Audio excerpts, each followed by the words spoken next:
Bafarin. Assalamualaikum warahmatullahi wabarakatuh. Ila hadratin Nabi Mustafa Muhammadin sallallahu alaihi wasallam wa ala alihi wa ashabihi wa azwajihi wa dzurriyyatihi wa ahli baitihi wal anbiya wal mursalin wal awliya wa syuhada'i wa sholihin wal musannifin wal ulama'il amilin wa jami'il malaikatil muqarrabin khususan ila mu'allif hadzal kitab wa madaris hadzal kitab syai'ul lahumul fatihah. A'udzu billahi minasyaitonir rajim. Bismillahirrahmanirrahim. Alhamdulillahirabbil alamin arrahmanir rahim maliki yaumiddin. Iyyaka na'budu wa iyyaka nasta'in ihdinas siratal mustaqim siratal ladzina an'amta 'alaihim ghairil maghdubi 'alaihim waladdallin. Amin. Bismillahirrahmanirrahim. Alhamdulillahirabbil alamin wa bihi nasta'inu 'ala umurid dunya waddin. Wassalatu wassalamu 'ala sayyidina Muhammadin wa 'ala alihi wa sahbihi ajma'in. Amma ba'du. Rabbi shrah li sadri wa yassir li amri wahlul 'uqdatam min lisani yafqahu qawli. Rabbi zidni ilma warzuqni fahma. Amin amin ya rabbal alamin. Nawaina ta'alluma wa ta'lim wa tadakkur wa tadhkir wa nafa' wal intifa' wal ifadah wal istifadah wal hathu ala tamassuk bi kitabillah wa sunnati rasulih wa du'a ilal huda wa dalalah al khair ibtigha li mardatillahi wa sawabihi wa qurbihi subhanahu wa ta'ala. Bismillahirrahmanirrahim.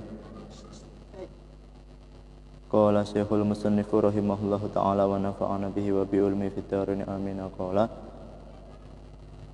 Bismillahirrahmanirrahim. Faslun utawi iki iku ana fasal suwiji. Bismillahirrahmanirrahim. Faslun utawi iki iku ana fasal suwiji. Alamatul bulughi salatun. Setelah kemarin selesai pembahasan pertama dalam kitab Safinatun Najah, yaitu tentang akidah atau tentang makna rukun iman dan rukun Islam dan juga makna qauli la ilaha illallah. Kemudian sang mu'alif baru masuk ke pembahasan tentang fikih, pembahasan tentang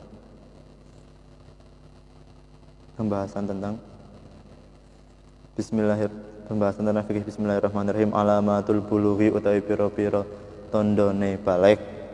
Alamatul bulughi utawi pira-pira tandane baligh.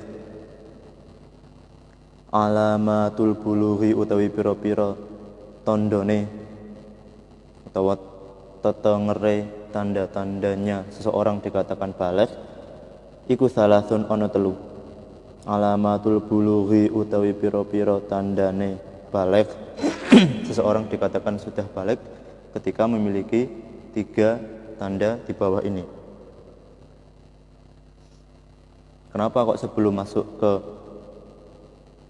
toharah ataupun babul ibadah beliau mu'alif membahas tentang baligh? Karena baligh sendiri adalah dinamakan manatut taklif atau sumber atau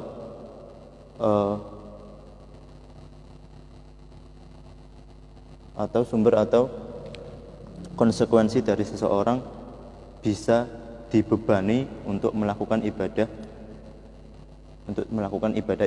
di dalam syariat Islam. Nah, maka baligh merupakan manatut taklif atau konsekuensi ketika seorang sudah baligh, maka orang tersebut sudah dibebani untuk melaksanakan ibadah-ibadah wajib di dalam syariat Islam. Nah, maka penting sekali untuk mengetahui bahwa seseorang tersebut sudah dibebani untuk melakukan ibadah atau belum. Nah, maka sang mu'alif di sini pertama kali sebelum masuk ke bab thaharah ataupun babul ibadah pertama kali membahas tentang baligh. Alamatul bulughi utawi pira-pira tandane baligh iku salatun ana telu. Tamamu khamsa asyrata rupane suwijine sempurnane umur 15. Tamamu khamsa asyrata rupane suwijine sempurnane umur 15. Apane sanatan taune? Tamamu khamsa asyrata rupane suwijine sempurnane 15. Apane sanatan taune? Tamamu khamsa asyrata rupane suwijine sempurnane 15. Apane sanatan taune? Fid dzakari ing dalem wong lanang wal untha lan wong wadok. Nah, kriteria yang pertama atau tanda yang pertama adalah jika seseorang baik laki-laki atau perempuan sudah berumur 15 tahun. Nah, maka secara otomatis ketika menginjak usia 15 tahun, orang tersebut sudah dikatakan menjadi orang yang baligh. Maka kalau dia berakal dan juga sudah umur 15 tahun, maka sudah pasti diwajibkan, dibebankan atas dia ibadah-ibadah wajib di dalam Islam. Nah, tanda kalau orang laki-laki atau perempuan satu tanda ini, umur 15 tahun ini mencakup untuk laki-laki dan perempuan. Baik laki-laki atau perempuan, jika sudah mencapai umur 15 tahun maka sudah dikatakan baligh. Itu yang pertama.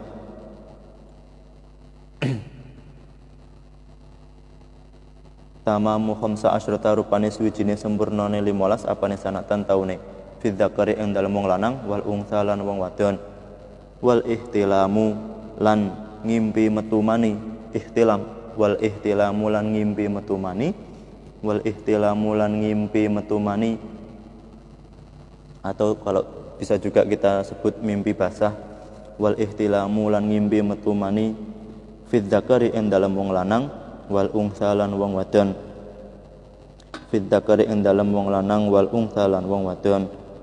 Yang kedua, seandainya kok dia belum mencapai usia 15 tahun, tanda yang pertama ini belum ada, belum mencapai usia 15 tahun, tapi kok dia sudah mengalami ihtilam, sudah mengalami mimpi basah, maka otomatis juga bagi yang mengalami tersebut, baik laki-laki atau perempuan, sudah dikatakan atau sudah masuk kategori orang yang baligh. Nah, ihtilam di sini atau mimpi metumani di sini tidak dibatasi atau tidak harus tidur mimpi terus keluar mani. Bisa juga dia dalam keadaan tidur terus bermimpi tentang yang enak-enak, tentang yang istimna, tetapi dia tidak mengeluarkan mani, itu juga bisa masuk kategori ihtilam, juga masuk tanda sudah masuk tandanya dia orang yang baligh. Di dalam komentarnya Syekh Nawawi Al-Bantani mengatakan al-ihtilamu ay al-imna'u wa illam yakhruj al-maniyu minadz dzakari, walaupun tidak keluar maninya tetapi ka'an ahassa bi khurujihi, tetapi di dalam tidur tersebut, di dalam mimpinya tersebut dia merasakan keluarnya mani, tetapi ketika sudah bangun dilihat tidak, wa illam yakhruj al-mani, walaupun tidak keluar maninya tetapi di dalam mimpinya dia merasakan seakan-akan keluar mani. Nah, maka itu juga masuk kategori ihtilam bagi seorang laki-laki, atau bagi seorang perempuan juga ketika mengalami mimpi basah, maka itu juga menandakan bahwa dia sudah masuk usia baligh walaupun belum mencapai 15 tahun. Nah, jadi tidak harus terkumpul usia 15 tahun dan juga ihtilam. Kalau seandainya dia umur 10 tahun atau umur 11 atau umur 12 sudah ihtilam, nah maka di usia tersebut dia sudah menjadi baligh, tidak perlu menunggu usia 15 tahun. Itu tanda yang kedua. Wal ihtilamu lan ngimpi metu mani, wal ihtilamu lan ngimpi metu mani fi dzakari ing dalem wong lanang wal unsa lan wong wadok. Wal ihtilamu lan ngimpi metu mani fi dzakari ing dalem wong lanang wal unsa lan wong wadok. Litis aisinina ing dalem umur 9 tahun. Litis aisinina krana umur 9 tahun, atau lam huruf jar di sini bisa kita maknai huruf fi, bisa kita maknai yang dalam, karena menunjukkan zaman, waktu. Fi dzakari ing dalem wong lanang wal unsa lan wong wadok litis aisinina ing dalem umur 9 tahun. Wal ihtilamu lan ngimpi metu mani fi dzakari ing dalem wong lanang wal unsa lan wong wadok litis aisinina ing dalem umur 9 tahun. Nah, jadi batas dikatakan seorang tersebut bermimpi keluar mani dan dia akhirnya menjadi orang yang baligh itu ketika dia bermimpi keluar maninya atau mimpi basahnya dalam usia lebih dari 9 tahun atau lebih. Seandainya kok ada, tapi mungkin akan sangat jarang sekali, misalkan saja seandainya ada anak umur usia 5 tahun atau 6 tahun atau 7 tahun, dia bermimpi keluar mani dan keluar maninya tetapi dia belum usia 9 tahun, nah maka walaupun dia sudah keluar mani, dia belum dikatakan orang yang baligh, karena mimpi atau ihtilam atau mimpi basah tersebut dibatasi atau diqayyidi ketika dia sudah berusia 9 tahun ke atas. Kalau belum mencapai usia 9 tahun walaupun dia mimpi keluar mani, dia tidak atau dia belum masuk kategori orang yang baligh. Jadi ihtilam tersebut ketika dia sudah memasuki usia 9 tahun atau lebih.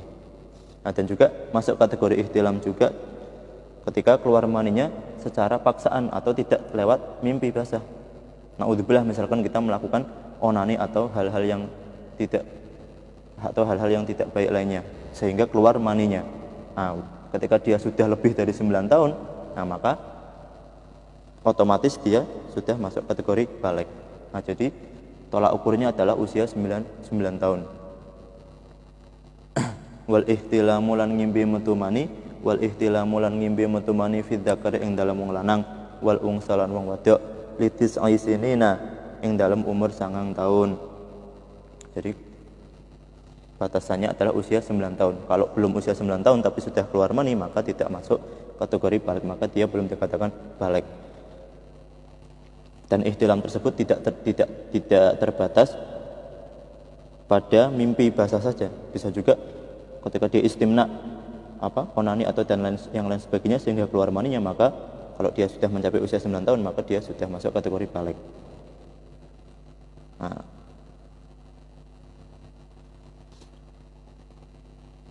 alamatul bulughi utawi pira-pira tandane balik, alamatul bulughi utawi pira-pira tandane balik iku salasun ana 3. Tamamu khamsa asyrata, rupane suwijine sempurnane 15 apane sanatan taune.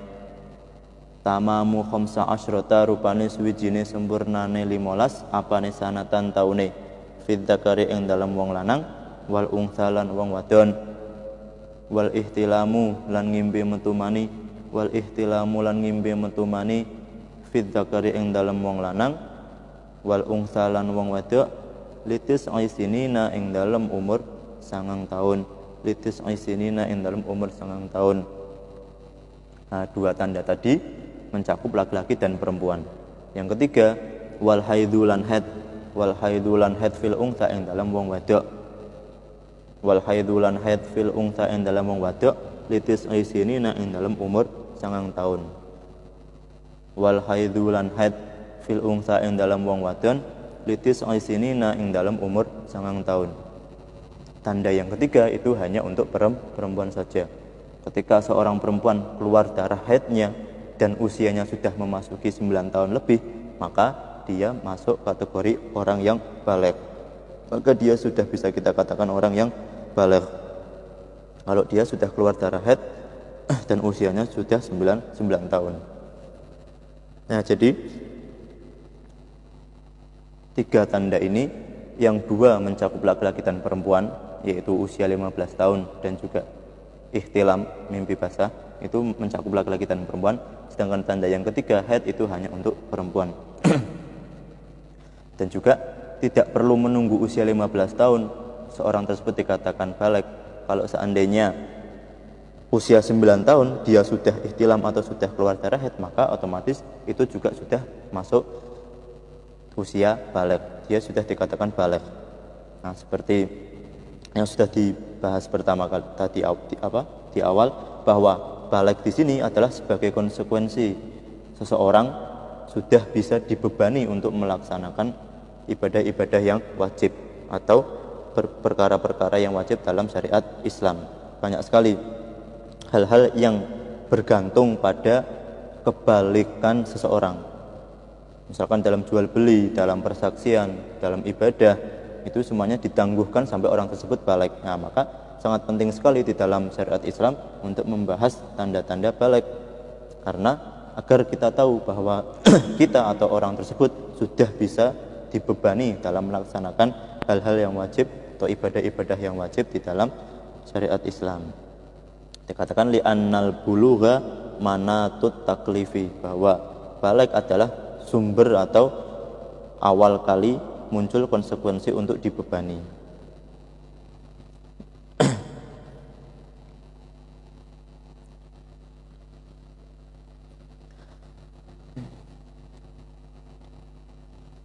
Sanawi Al-Bantani di dalam kitab Kasyifatus saja juga memberikan komentar bahwa wa innama dzakara al-musannifu awwala mas'alatin fil fiqhi alamatul bulughi li'anna li'annahu manatut taklifi. Mu'alif di sini sebelum masuk ke bab fikih, beliau menjelaskan tanda-tanda baligh karena baligh adalah manatut taklif. Baligh adalah sumber dibebaninya seseorang untuk melakukan ibadah-ibadah wajib dalam syariat Islam. Duna sobi wa sobiyah, bukan bukan ketika dia masih sobi, masih kecil. Tetapi walaupun kewajiban-kewajiban ibadah dalam Islam ini diwajibkan ketika usia baligh, ketika dia sudah baligh, tetapi wajib bagi orang tua ketika anaknya sudah berusia 7 atau 8 tahun, usia tamyiz. Jadi sebelum baligh ada namanya tamyiz, mumayyiz. Kalau kita sering dengar mumayyiz di sini atau tamyiz di sini adalah seorang anak yang banyak sekali pengertian tamyiz. Tapi menurut pendapat yang unggul, seorang anak dikatakan tamyiz, dikatakan mumayyiz itu kalau sudah bisa makan sendiri, minum sendiri, dan istinja atau cebok sendiri. Nah, jadi seorang anak kecil walaupun dia belum baligh, dia belum usia 9 tahun atau dia belum usia 15 tahun atau dia belum haid, dia belum ihtilam, tetapi kok dia sudah bisa makan sendiri, bisa minum sendiri, bisa cebok sendiri, itu dia masuk kategori anak sudah tamyiz, anak sudah mumayyiz. Nah, jadi menurut pendapat ulama yang paling unggul bahwa seorang anak memasuki usia tamyiz bisa dikatakan seorang mumayyiz itu kalau sudah bisa makan sendiri, minum sendiri, atau cebok sendiri. Ulama lain berpendapat bahwa tamyiz ini pengertiannya bukan itu, tetapi kalau seorang anak sudah bisa membedakan mana batu kerikil dan mana kurma, maksudnya sudah bisa membedakan mana yang bisa dimakan dan mana yang tidak bisa dimakan, maka anak tersebut sudah masuk kategori tamyiz. Nah, biasanya itu usia 5, 6, 7 tahun, 7, 8 tahun lah. Nah, kalau anak sudah memasuki usia tamyiz, sudah bisa tadi masuk kategori tadi, maka wajib fardhu kifayah bagi seorang orang tua, baik bapak ataupun ibu, mengajarkan dasar-dasar agama, diajari sholat, diajari puasa, diajari berwudu, pokoknya hal-hal yang mencakup dasar-dasar agama. Itu kalau sudah masuk usia tamyiz, hukumnya fardhu kifayah bagi seorang orang tua, bapak atau ibu, untuk memerintahkan anaknya untuk sholat atau hal-hal yang berhubungan dengan sholat seperti wudu setelah anak tersebut memasuki usia tamyiz atau sudah masuk usia 7 tahun untuk sudah tamyiz. Jadi tidak perlu menunggu anak tersebut baligh, tidak perlu menunggu anak tersebut usia 15 tahun, tetapi usia tamyiz pun orang tua wajib memerintahkan anaknya atau minimal mengajari lah, wajib memerintahkan anaknya untuk melaksanakan sholat atau berwudu atau puasa dan yang lainnya. Tujuannya untuk melatih, untuk membiasakan anak tersebut ketika dia sudah masuk usia baligh dia tidak kaget, jadi terbiasa untuk melaksanakan ibadah-ibadah wajib tersebut. Nah, jadi tidak perlu menunggu usia baligh. Bismillahirrahmanirrahim. Bismillahirrahmanirrahim. Faslun utawi iki iku ana fasal suwiji alamatul bulughi utawi pira-pira tanda-tandane baligh. Alamatul bulughi utawi pira-pira tanda-tandane baligh iku salasun ana 3. Tamamu khamsa asyrata rupane suwijine sempurnane 15, apane sanatan taune. Tamamu khamsa asyrata rupane suwijine sempurnane 15, apane sanatan taune. Fid zakari ing dalem wong lanang, wal untha lan wong wadon. Wal ihtilamu lan ngimbi metu mani, wal ihtilamu lan ngimbi metu mani fid zakari ing dalem wong lanang, wal untha lan wong wadon. Litis aisinina krana umur 9 tahun utawa ing dalem umur 9 tahun. Wal haidulan haid fil ungsa ing dalem wong wadon litis aisinina ing dalem umur 9 tahun. Bismillahirrahmanirrahim.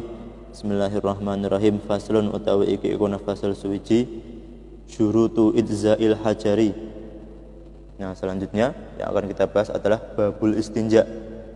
Jadi sebelum masuk ke wudu, sebelum masuk ke taharah bersuci, maka kita harus membersihkan badan diri kita sendiri dulu sebelum masuk ke wudu atau mandi atau tayamum. Maka kita harus memastikan diri kita sudah bersih dari kotoran yang kita keluarkan atau dinamakan istinja, cebok.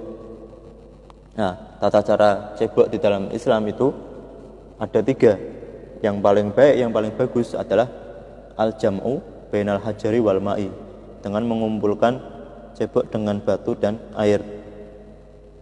Nanti dijelaskan bahwa batu di sini kategorinya tidak hanya mutlak batu, tetapi sesuatu yang tohir, kolek, jamid, ghairu muhtaram, atau kalau zaman sekarang kita bisa menggunakan tisu. Nah, jadi tata cara cebok yang paling bagus, paling afdal adalah menggabungkan antara cebok dengan tisu atau batu atau dan juga air. Jadi yang pertama pakai tisu atau pakai batu dulu, baru kemudian air, itu yang paling bagus. Yang kedua memakai air saja, memakai air tok, itu juga bagus. Yang kedua, yang ketiga, derajat yang ketiga itu memakai batu. Kalau kita tinggal di tempat yang jarang air ataupun tidak ada air, ataupun kebiasaan di tempat tersebut cebok tidak menggunakan air, maka kita bisa menggunakan batu atau tisu atau yang lainnya yang masuk kategori jamid, kolek, tohir, ghairu muhtaram untuk istinja atau untuk cebok.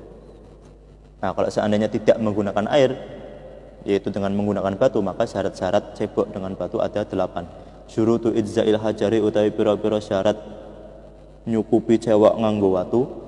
Syurutu idza'il hajari utawi pira-pira syarate nyukupi cewek nganggo watu, dikatakan ceboknya sah dengan batu, iku samaniatun ana 8, ada 8 syarat. Syurutu idza'il hajari utawi pira-pira syarate cewek nganggo watu, iku samaniatun ana 8. Ayyakuna rupane suwijine yen to ana apa hajar apa watu, ayyakuna rupane suwijine yen to ana apa hajar apa watu, iku bisalah sati ahjarin tetep kelawan telu pira-pira watu. Ayyakuna rupane suwijine yen to ana apa watu, iku bisalah sati ahjarin tetep kelawan telu pira-pira watu. Syarat yang pertama, kalau mau cebok memakai batu, maka batunya harus jumlahnya 3, atau 1 batu tetapi memiliki 3 sudut. Jadi syarat yang pertama adalah cebok menggunakan batu, yaitu batunya berjumlah 3. 1 batu diusapkan untuk membersihkan kubul atau dubur, terus 1 lagi untuk membersihkan kubul atau dubur, terus 1 lagi untuk membersihkan kubul atau dubur. Nah, atau kalau seandainya kita tidak menemukan 3 batu, maka 1 batu tetapi 3 sisi yang berbeda itu digunakan untuk istinja sebanyak 3 kali. Kan sisi yang 1 sisi cebok, terus sisi yang lain dipakai untuk cebok, terus sisi yang lain dipakai untuk cebok. 1 batu tapi 3 sisi yang berbeda. Nah, kalau seandainya 1 kali usapan batu saja itu sudah bersih, disunahkan untuk menambahkannya menjadi berjumlah ganjil. Misalkan 1 kali belum bersih, 2 kali sudah bersih, disunahkan untuk menambah 1 lagi agar jumlahnya menjadi ganjil, menjadi 3.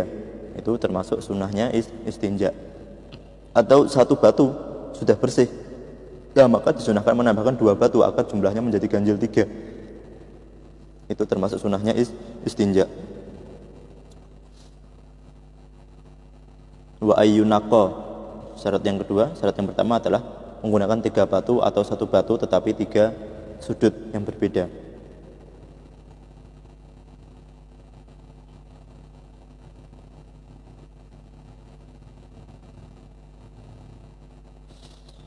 Syarat yang kedua, wa ayyunaqqa lan yen to den bersihake, wa ayyunaqqa lan yen to den bersihake apa al mahallu panggonan. Wa ayyunaqqa lan yen to den bersihake apa al mahallu panggonan. Wa ayyunaqqa lan yen to den bersihake apa al mahallu panggonan. Syarat yang kedua, tempat keluarnya kotoran tersebut baik dari kubul atau dubur itu dipastikan menjadi bersih. Yunaqqa menjadi tangkiyah, menjadi bersih. Misalkan BAB terus kemudian cebok memakai batu, maka mahalnya duburnya itu harus menjadi bersih. Sekiranya tidak tersisa dari kubul atau dubur tersebut, dari tempat keluarnya kotoran tersebut tidak tersisa kotoran-kotoran lagi. Jadi harus dipastikan bahwa membersihkannya dengan benar sehingga tidak tersisa lagi kotoran-kotoran yang keluar dari jalan belakang ataupun jalan depan.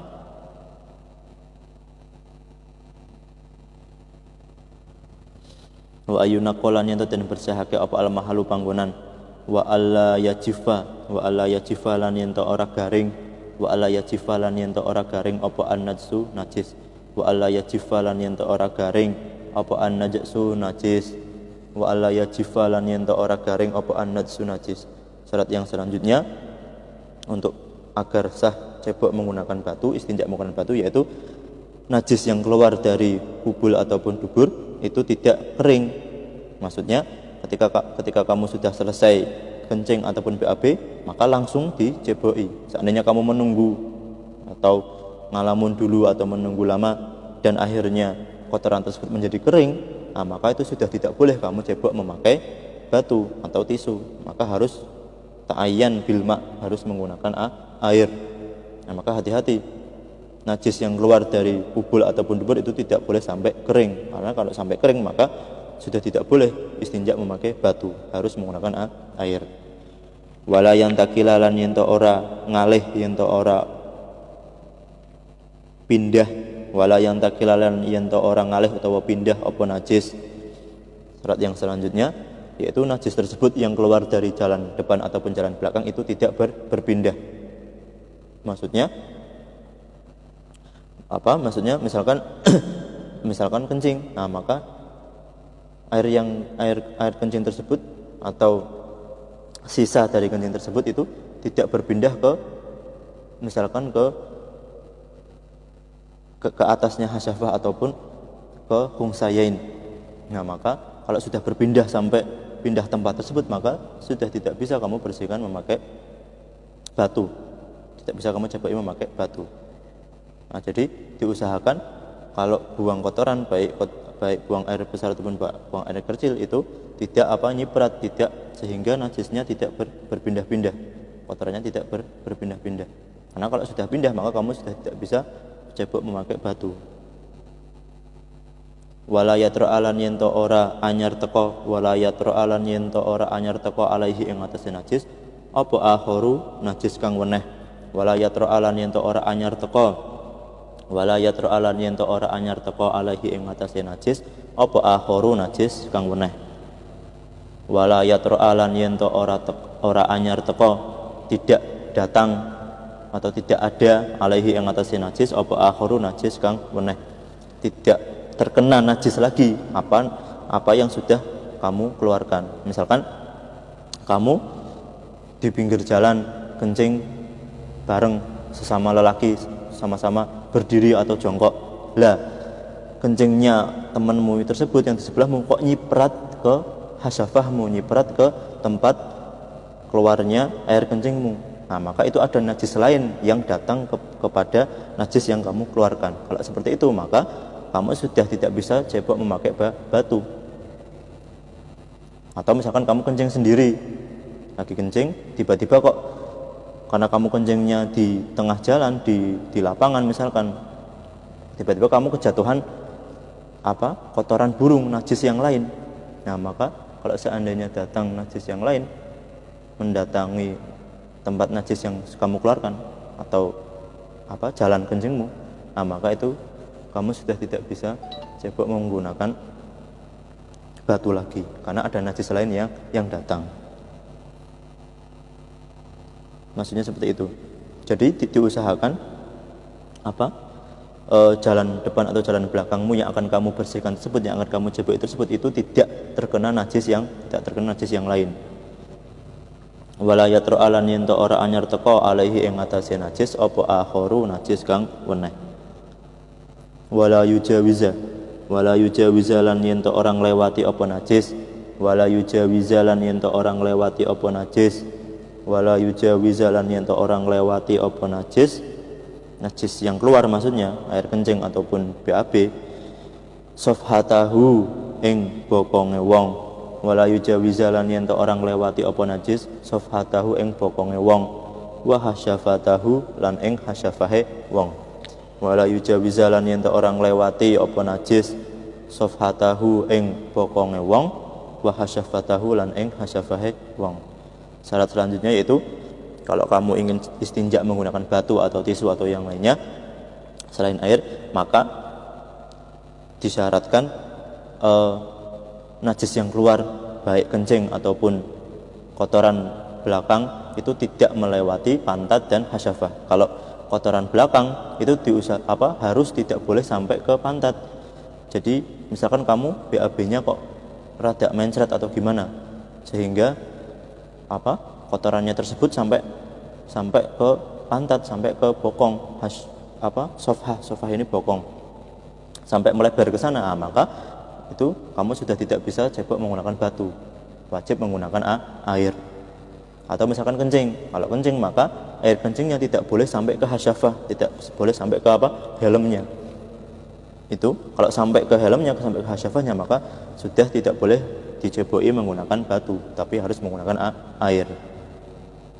Jadi wala yujawizalan yen orang lewati apa najis safhatahu ing bokonge wong kalau dia BAB wa hasyafatahu lan ing hasyafahe wong kalau dia kencing. Hasyafah ini helmnya, pucuknya. Wala yusiba lan yen orang ngenani hu ing najis, wala yusiba lan yen orang ngenani hu ing najis apa maun banyu.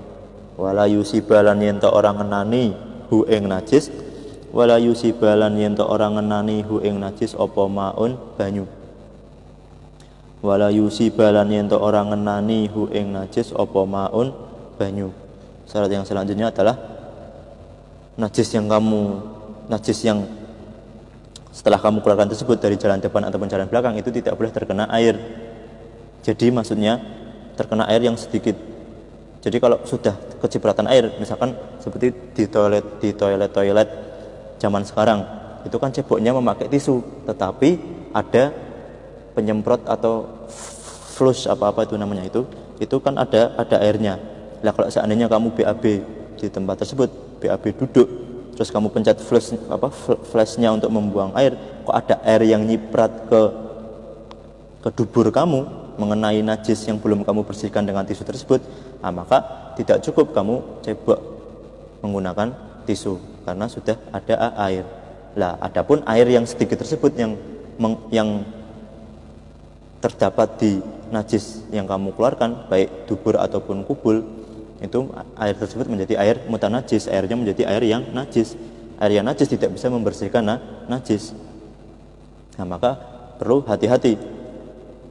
Misalkan kamu seperti yang dicontohkan tadi di toilet-toilet sekarang, di toilet mall atau toilet hotel atau di luar negeri yang ceboknya memakai tisu, tetapi untuk membuang kotorannya yang ada di tempat BAB tersebut ada airnya, maka hati-hati. Kalau seandainya kok itu nyiprat, air tersebut itu nyiprat ke dubul ataupun kubur, tempat keluarnya kotoran tubuhmu itu, maka sudah tidak bisa kamu ceboi kencingmu atau ceboi BAB-mu menggunakan batu. Wala yusibalan ento ora ngenani hu ing najis apa maun banyu. Tidak boleh terkena air karena airnya akan menjadi air mutanajis. Maka kalau kena air kalau seperti kita cebok biasa itu menggunakan air, ya berarti ya air saja ataupun air dengan tisu atau batu. Atau contoh lain, misalkan hanya ada air sedikit, misalkan 1 gelas, terus kemudian kamu untuk cebok tetapi tidak sampai bersih, nah, maka mau tidak mau kamu harus membersihkannya dengan air lagi, karena kalau dengan batu maka sudah tidak bisa, karena air yang pertama itu menjadi air mutanajis, air yang najis. Kecuali kalau airnya banyak seperti kita cebok pakai air sekarang, itu nggak masalah. Yang dalam kasus ini adalah ketika airnya sedikit, tidak cukup untuk membersihkan najis cebok jalan depan atau jalan belakang. Kalau airnya sedikit yang menjadi air mutanajis. Yang terakhir, wa antakuna lan yen ono apa al ahjaru pira-pira watu, wa antakuna lan yen ono apa al ahjaru pira-pira watu ana iku tahiratan watu kang suci. wa ang takuna lan yen ta ana apa al ahjaru pira-pira watu, wa ang takuna lan yen ta ana apa al ahjaru pira-pira watu ana iku tahiratan watu kang suci.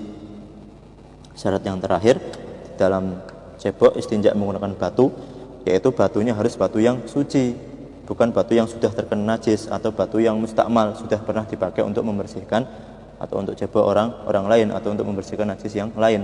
Jadi batunya harus suci, tidak boleh batu najis ataupun batu yang mustakmal. Nah, dan juga masuk kategori batu al-ahjar di sini tidak hanya mutlak batu saja, tetapi kullu tohirin jamidin qoliin ghairi muhtaramin, segala sesuatu yang suci, yang jamid, yang keras, kaku. Jamid ini keras, qoliin, terus qoli ini keset, tidak